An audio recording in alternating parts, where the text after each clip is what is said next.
Super happy! Thank you, everybody! Kagulat World, buong Asia ginulat. Isang dambuhalang sea sister power ang yumanig sa tennis world matapos mag-deliver ng isang dominant upset ang ating 20 anyos na Filipina phenom na si Alexandra Ala at ang Indonesian rising star na si Janice Chen. Nilampaso lang naman nila ang number 2 seeds na sina Cristina Bucsa ng Spain at Shuai Zhang ng China sa doubles quarterfinals ng Mubadala Abu Dhabi Open. Straight sets 6-3, 6-3 para umabante sa semifinals. Boom! Ang online frenzy, fans are overwhelmed with shock sa bilis at synergy ng first-time duo na ito. Ramdam ang adrenaline rush habang dinodomina nila ang rallies. Everyone is buzzing about their clean execution at composure laban sa mga veteranong kalaban. Wild ang crowd at nag-explode ang pride para sa Southeast Asian talent. Hihimayin natin ang hugot matapos ang gut-wrenching singles quarterfinal loss versus Alexandrova, kung saan nagpakita siya ng tapang pero kinulang sa dulo. I-channeled ni Ala ang pain na iyon para maging doubles fire. Yung struggle, youth versus veteran savvy. Ang bagong partnership ni Ala at Jen ay sumabak sa seasoned chemistry at baseline power ni Bucsa at Zhang. Noong una, may pressure moments na sumubok sa kanilang returns at serves. Fans felt the initial nerves, yung kaba na baka madulas dahil sa seeding mismatch. Pero ang kanilang aggressive net play at sharp angles ang bumali sa laro ng mga liyamado. Pinuwersa nila ang errors ng kalaban at naging matatag sa key games, shifting vibes from doubt to explosive hype habang tinatapos ang laban ng hindi nalalaglagan ng set. Nayanig ang WTA hierarchy dahil sa C-underdog duo na ito na nagpabagsak ng mga dambuhalang pangalan. Ini-inspire ni na Alex at Janice ang mga batang players sa buong rehiyon na abutin ang pro dreams sa gitna ng Euro-dominated field. Ang crowd sa Abu Dhabi, na punong-puno ng OFW energy at flags waving, ay ginawang isang regional rally ang bawat punto, boosting the home court magic. Online, the surge is unreal. Admiration para sa kanilang dominanting forma at excitement na baka ito na ang simula ng mas marami pang SCA collaborations. Positioning ILA as Asia's beacon para sa mas malalim na tournament runs. At the core, Pinoy pride detonates. Mula sa Australian Open heartbreak tungo sa semis legacy push na ito, muling pinagkakaisa ni Alex ang nasyon, turning losses into fuel for Grand Slam goals, embodying the spirit of from despair to hope.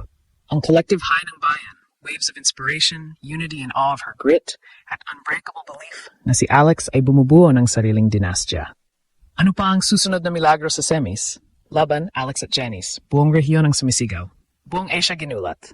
Hindi pa man humuhupa ang ingay sa singles, isang panibagong pasabog ang inihatid ng ating Pinoy pride na si Alex Yala kasama ang Indonesian star na si Janice Chen. Sa isang shocking quarterfinal upset, pinatalsik nila ang number 2 seeds na sina Bucsa at Zhang para silyuhan ang kanilang pwesto sa Mubadala Abu Dhabi Open semifinals. Paano nga ba nagawa ng dalawang Southeast Asian underdogs na pinaluhod ang mga world-class veterans sa loob lamang ng dalawang sets?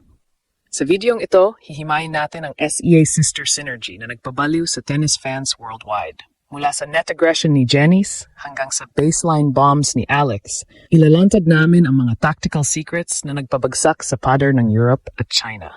Bakit sinasabi ng mga analysts na ang partnership na ito ang susunod na big thing sa WTA doubles? Tutok lang dahil himayin din natin ang emotional na journey ni Alex. Mula sa pagkatalo sa singles quarterfinals hanggang sa pagbangon bilang isang doubles specialist sa parehong gabi. Huwag kayong aalis dahil ibibigay din namin ang aming fearless forecast para sa kanilang dambuhalang semifinals match. Ito na nga ba ang hudyat ng kauna-unahang WTA doubles title para sa Pilipinas at Indonesia? At ano ang magiging epekto nito sa world rankings ni Alex na kasalukuyang nasa skyrocket mode? Mula sa Manila Energy na dinala ng ating mga OFWs sa Abu Dhabi Stadium hanggang sa viral online reactions ng buong Asia, selyado na ang mensahe. Ang Southeast Asian tennis ay hindi na lang basta underdog. Tayo na ang nagdidikta ng laro.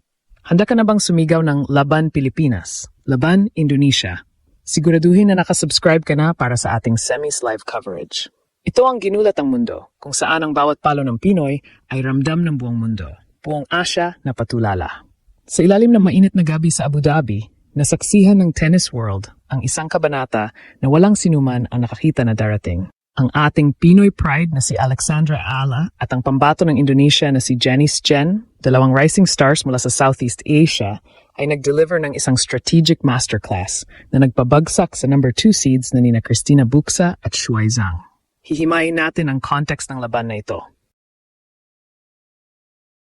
Ito ay hindi lang basta laro. Ito ay David versus Goliath sa loob ng court.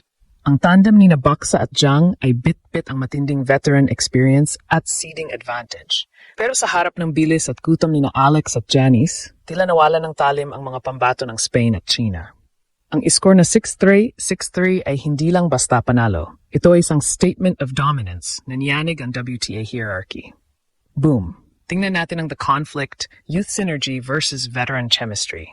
Bago ang laban, marami ang nag-aalinlangan. Kaya ba ng isang first-time partnership na tapatan ng season duo ng mga top-tier seeds? Hihimayin natin ang pinagdaanan ni Alex bago ang doubles match. Fresh mula sa isang madamdamin at nakakapagod na singles loss laban kay Alexandrova, maraming fans ang nag-aalala na baka drained na ang ating reyna. Pero dito tayo nagkamali. I-channeled ni Alex ang kanyang singles pain upang maging isang mapanirang doubles fire.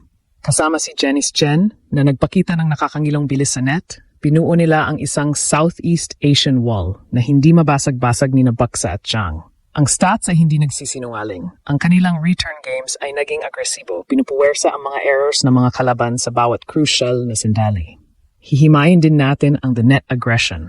Sa ating tactical view, nakita natin kung paano ni-hack ni Alex at Janice ang laro ng mga seeds. Imbes na makipagpalitan lamang ng baseline rallies, ginamit nila ang kanilang bilis para isara ang court. Ang composure ni Janice sa harap ng net at ang baseline bombs ni Alex ay naging perpektong timpla para sirain ang ritmo ng mga veterano. Ang vibe sa stadium, pure adrenaline. Ang mga OFU sa Abu Dhabi ay hindi tumigil sa pagwagayway ng bandila ng Pilipinas at Indonesia. Ginagawang home court ang disyerto. Ang emosyon ng crowd ay nag-shift mula sa pleasant surprise tungo sa explosive hype. Nang makita nilang tinatapos ni Alex at Janice, ang laban ng hindi man lang nalalaglagan ng set.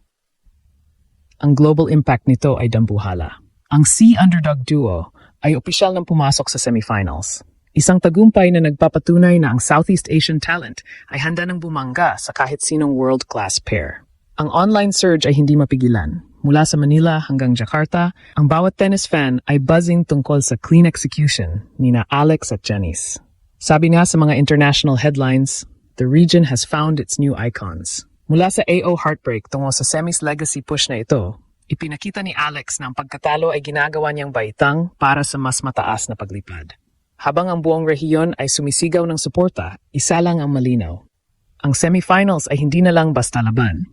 Ito ay ang pagpapatuloy ng isang Southeast Asian dynasty na ngayon pa lang nagsisimulang magningning. Handa na ba kayo para sa susunod na milagro?